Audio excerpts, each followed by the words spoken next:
আজকে একটা লাইট ঠিক করছি। তো তোমরা দেখেছো আমি ব্লগ করি, কিন্তু ব্লগের সঙ্গে এই লাইট ফাইটও ঠিক করি টুকিটাকি। তো আমি ব্লগ ভিডিও করার সঙ্গে সঙ্গে আমি ইলেকট্রিকেরও জিনিসপত্র একটু সারাই। তো আমি এটা অনেকদিন ধরেই করে আসছি।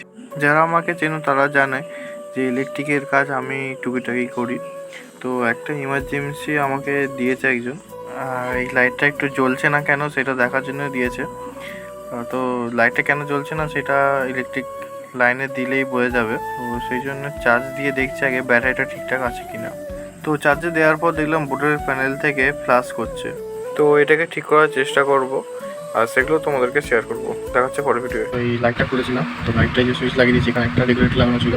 তো হয়েছে কি, এই প্যানেলটা শর্ট হচ্ছে। এই দেখলাম এই প্যানেলটা শর্ট হচ্ছে, তাই আমি এই প্যানেলটা ইউজ করবো না। ফোনের চার্জার দিয়ে এই ব্যাটারিটাকে চার্জ করবো, কারণ এইটা এরকম আমি আরও অনেক করেছি।